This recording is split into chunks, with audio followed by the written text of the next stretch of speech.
All right, good evening. Okay, I'm live.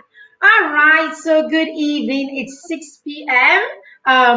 Life happened today. Okay, so I've been coming up here at 5 p.m. in the last week or thereabouts. And then today, life happened. I couldn't make it here. I couldn't get to the house before 5 p.m. So good evening, everyone. My name is Mary Beth Chima. I am the founder and convener of the group Parenting Through Mentorship on Facebook, Instagram, and you can also find us on YouTube. I am an educator.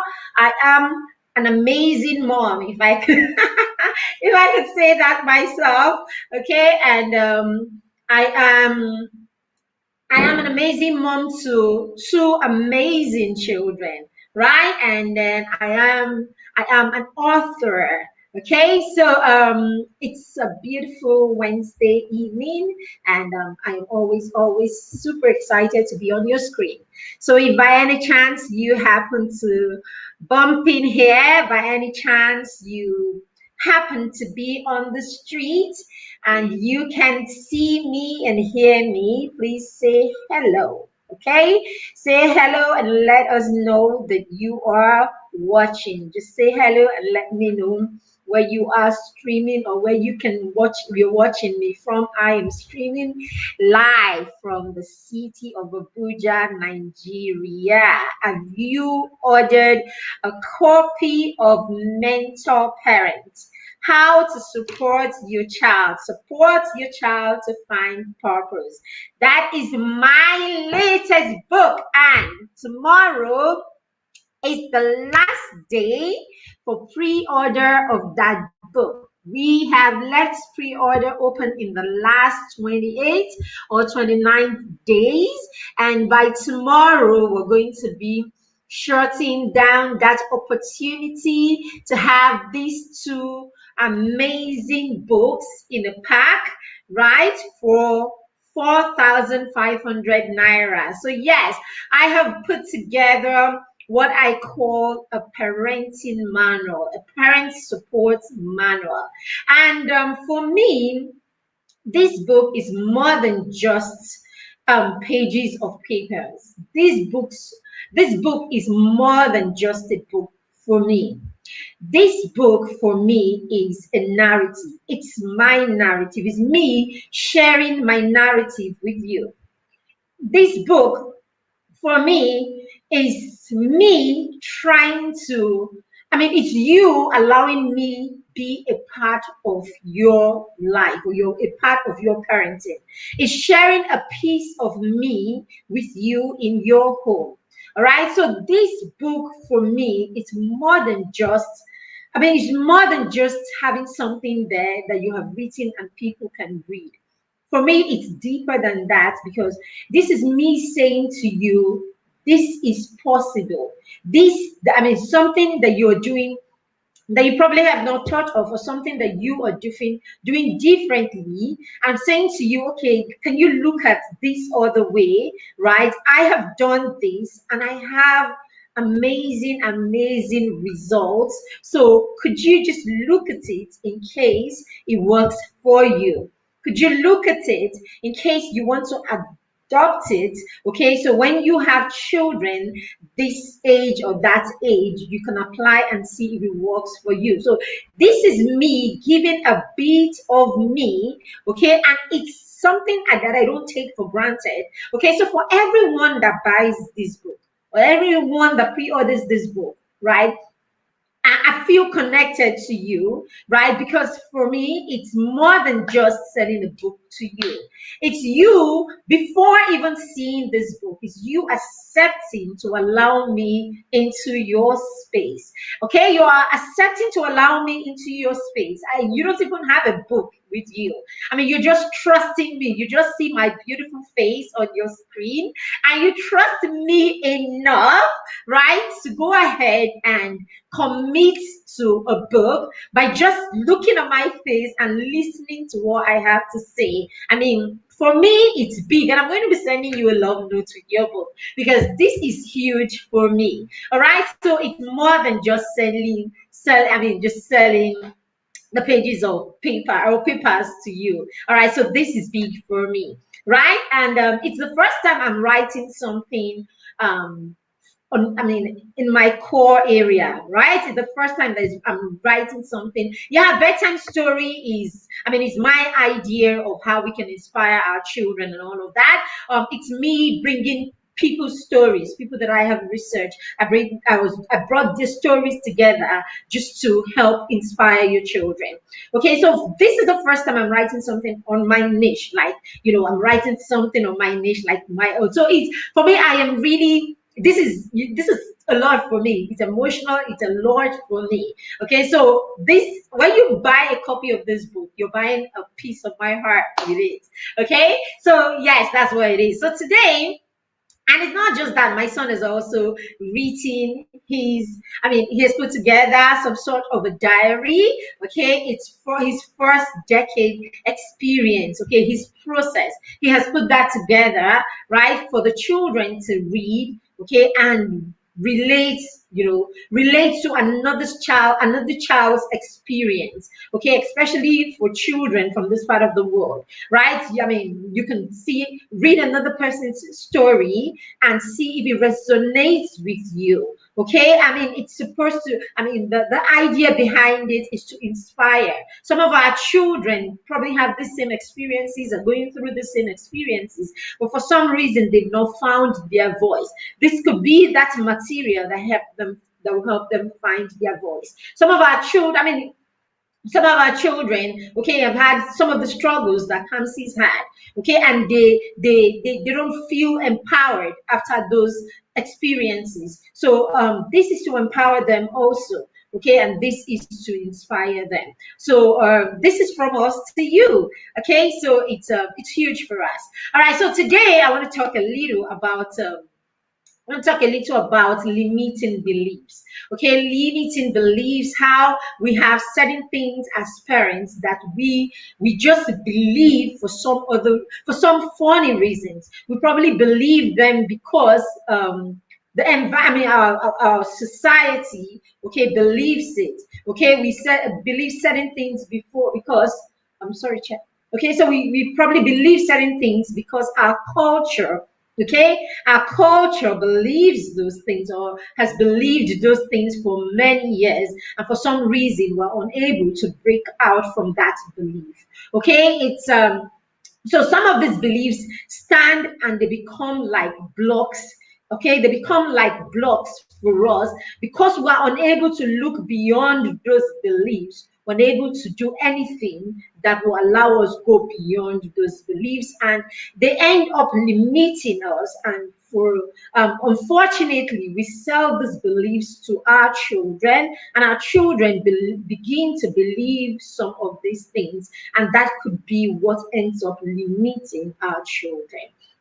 Okay, so we want to talk about, I mean, I'm here for just about 10-15 minutes and I will go on. Okay, so I just want to talk about a few of those limiting beliefs, okay, or ideologies that we sell to our children and they begin to believe it. Okay, so I wrote a post earlier today. Okay, in the morning, I wrote a post. There was this beautiful video that I saw. I watched in another group, and I decided, something, let's share it in the group because we was talking about how you can be true mentors. Anything to inspire us to be true mentors and true models to our children. Okay, so I shared it in the group, and in trying to buttress the message of that video, I dabbled into some of the limiting beliefs that we have, or some of the beliefs that we have, or some ideas that have been sold to us over the years, and without knowing it, we sell these ideas to our children, and without knowing how far these things go, this could be the reason why our children end up acting a certain way. So I talked about how, I have had conversations with people. I mean, it's not just now, it's always been there, where you talk with a couple of friends, or growing up at different points, you've heard this one when people say, oh, African men would just always cheat and all of that and all of that. And every time things like, I mean, this comes up and you even try to say, oh, no, no, no, there's some people that are different. The fight back, okay? The fight back is always huge. It's always no way. Some people would hit their chest and tell you categorically it is not possible. No way. So you see, what has happened over the years is people have had experiences, right? People have had bad experiences, okay? Probably, experiences that started from their homes. So it's probably young women that have seen their fathers do this, that have seen their uncles do this, that have seen their neighbors do this. And these young women have ended up in marriages where their husbands do this. And so, what do they believe? There is nothing you can tell this young woman or this woman at this point that, there are men who act differently. She doesn't even care. She doesn't even bother to find, she doesn't even bother to think of it differently or to think, okay, perhaps there are really people like this. She doesn't care. She doesn't bother. This has been sold to her, okay, while she was growing up, and she has lived it. And as far as she's concerned, every single human being that is a male in this planet Earth is like this and is supposed to be like this and must be like this. And then, of course, because we talk, a lot of times we talk without scruples. We talk and our children are there. Our children hear us at the point that they're very young. They're 5 and they're 6. Your boy child is around you. He's 5, he's 6, he's 7, and you say these things. You have this argument with your friends, with your sisters, with your neighbors. You have these arguments or you have these conversations, and your boy child is listening to you. And of course, a seed is sown, and he grows up believing that by virtue of the fact that he is a man, he is not supposed to be, he's not supposed to stay with one partner. Okay, just simply because you put that belief there. So he grows up telling himself he is not supposed to honor the vows that he's made. Okay, now these are the same people. We are the same people that are very religious. We're the same people that are very religious, the same people who gather and say prayers in our household. We're the same people who hold on to God. Yet we're the same people that have refused to break out of a particular, refused to break out, from a particular belief system. And we're the same ones that keep praying and we keep saying all things are possible, all things are possible. And so we say all things are possible, and then yet we believe that these certain things are never going to be possible. So we sell these ideas to our children. In fact, some of us encourage this in our children. And so that's why you have situations where in families, parents have come in, to try and settle disputes. And when the cause of the disputes is discovered to be, infidelity and things like this, you hear people turn at the woman and they're like previously, that is an issue. That's not supposed to be an issue. We have legalized this, or we have practically endorsed this. Okay, so what I'm trying to say, this is not about families or faithful or all of that. What I'm trying to say is the things that we endorse will become the things that our children believe. Okay, and it goes beyond marriage. It's other things also. Okay, it's other things. It's like you hear someone say, oh, my 10-year-olds, they actually cook for the entire family. And someone will rise up and say to you, you are lying. How is that possible? Is it because of the way things are? When we were growing up, at 8, we were in the kitchen already.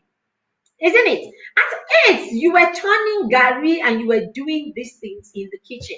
Yes, there was no structure per se. And at the time, it was a necessity. It was just normal at that time, right? So we did some of those things. So when you see people, because you can't bring yourself to the point where you can create structures and you can sit down and teach the children, and you can sit down and see, some goal. You can set these things as goal and see them through. Because you can't do that, or you can't bring yourself to do that. The only way we see the things that we cannot do, okay? what's it called? Learned helplessness, right? The only way we see the things that we cannot do is that it's false or it's a lie. So when we cannot do it, when we cannot achieve it, we generally just box it and we say to ourselves, it's not true. It's not possible. So because you cannot get something, because you don't have something, you want every other person to believe that it is not possible. And in doing this, what are you doing? You are limiting these children. I say to people, sometimes step back and allow your children do things for themselves. Step back and allow your children run their life. And people will say to you, they can't do it. So how does a child believe they can do it when you believe that they cannot do it? So sometimes we project these our beliefs to our children. We project our fear and we project the things that we're not willing to try. Because we're not willing to try, we do not allow our children try. All right? Because we're not willing to try, we don't allow them the allowance to try. And so that's how they grow, believing the things that we believe. So if you are going to, if we're going to give our children if we're going to allow our children spread their wings and fly, then we will have to deal with some of the limiting beliefs that we have. We will have to deal with some of the limiting beliefs that we have. Because if we continue to have this belief, we're definitely saying to our children, it's not possible. And they're going to go on and believe that it isn't possible. Okay, so that's what a bit. I just thought to touch on some of these things so that you can go back and look inward and begin to see those things, those limiting beliefs that you have. Okay, go back and look at the things that you have, the things that you've heard that other people do, the things that you've seen other people do, the things that you have. There's certain things, there's certain things that you even hear, and you hear people say it's not possible. The child cannot do it. The parents did it for the child. Because we cannot allow our children do anything, we think that other parents do things for their children. Oh no, they don't. If only, and you know something, even our children, your children can do these things. The only difference is that you are not willing to allow them try. You are not willing to allow them do. I've had nieces who have come to be with me. I've had people who have passed through my home. Okay, and the things that they did not imagine that they could do in their homes, the things that their parents did not have an idea that they could do in their homes, when they come to my home, within 2 weeks to 1 month, they begin to do those same things. Because right here, there are no boundaries. Right here, there are no limits to how far you can go and how much you can do. So we give you the allowance to try. We give you the allowance to push. Who says there's anything wrong with failing? Who says there's anything wrong with failing the first time? When you fail the first time, it gives you a reason to go back and try again. So what I'm saying to you today is, you need to go back and check some of those limiting beliefs that you have. Okay, you need to start dealing with them one by one. Okay, someone asked me the other day, you mean your 5-year-old washes her plates? She definitely washes her plates, and she's been washing her plate for a whole year. Yes, it's a routine. She finishes with her food, she gets up, she wipes the table, takes her plate to the kitchen, drag her old potty that is now a stepper. Okay, it's a dual purpose. She drags it and then closes it, steps on it, and washes her plate nicely, and then stacks the plate and goes away.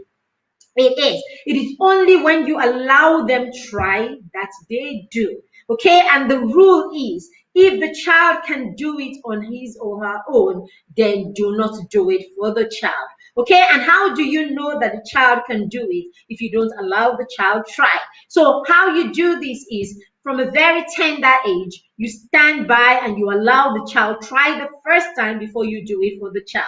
So let's say you have a 3-year-old, right? Your 3-year-old, you still give your 3-year-old baths. So you want to get into the bathroom probably like 5 minutes before you would get there ordinarily. Okay, so you need to be in the bathroom, say at 6:30. Can you try and get into the bathroom at 6:25?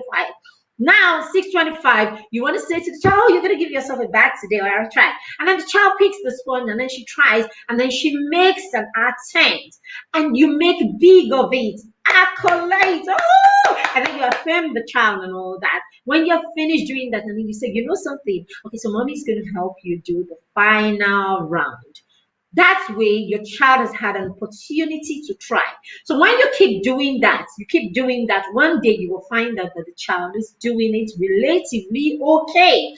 At the point where when you get to the point where your child is doing it relatively okay, you can now allow the child probably give herself a bath in the mornings, and then you do that at night where you need to really do the sponging and the cleaning. The child goes to sleep, so in the morning the child is not really dirty per se, so you can have the child just do that whole pseudo bath, or try having a proper bath, that way. I mean, as the child gets better. Now some people will say to you, what is the point? What's the point? I mean, making the children try. What's the point dragging or pushing the children and all that? Okay, yeah, eventually we will all do it. Eventually they will do it. Have you seen, someone said, have you seen a 15-year-old who cannot have it back? But the thing is, it's not always only in the outcomes. Our problem is we're too invested in the outcomes in this part of the world. In this part of the world, we are all about results. In school, we're about results, not the process. At home, we're about results, not the process. In everything we do, we're about the result, not the process. When we make choices, we're about the result, not the process. That's why people will say to you, and last, say she married. Last, she has children. Last. So every other thing in between is useless or not inconsequential. So you see someone that is doing so well, remarkably well. I mean, impacting the world, making a difference, and all of that. And the only question that the average African man will ask you is she married? So, meaning everything between what the person is doing and marriage is useless. The person has to be a child or married for the person to be a human being. So this thing is not just in marriage, it's not just in our homes, it's not just in marriage, and all of that. We take it. They say the way you do one thing is the way you do everything. We take it round to everything that we do. So we are so result or outcome oriented, and so we do not see all that is in between. So yes, when your child begins to try, that's how your child builds confidence. Okay, so between the time the child starts trying and the time the child becomes good at it, there is a whole lot that has happened in between. Skills have been honed, right? You will hone skills. Confidence is built. Self-esteem is boosted. Okay, so that's where you boost self-esteem. That's where your child becomes confident. That's where your child, gains a sense of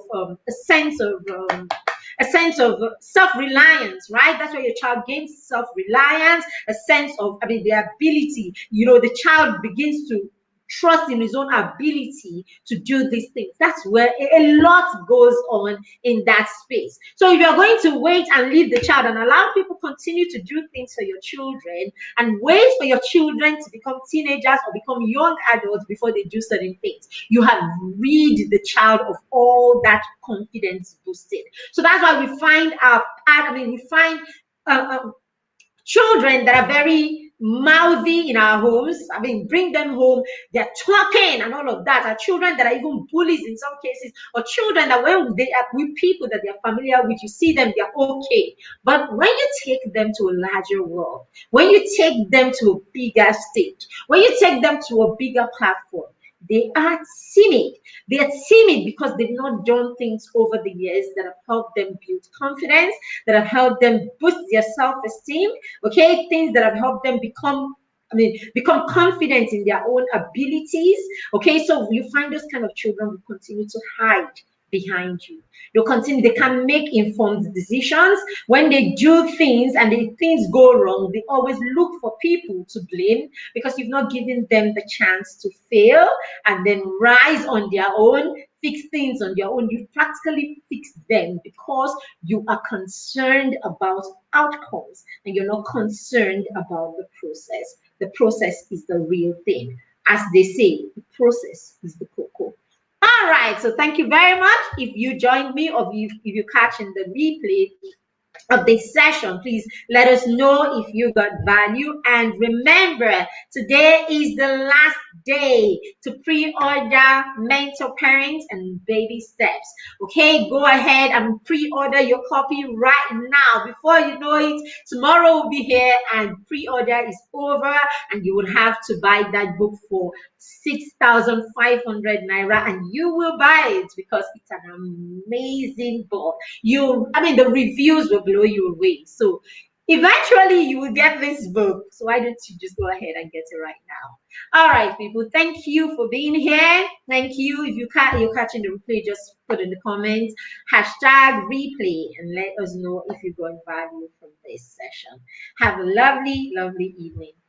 Bye.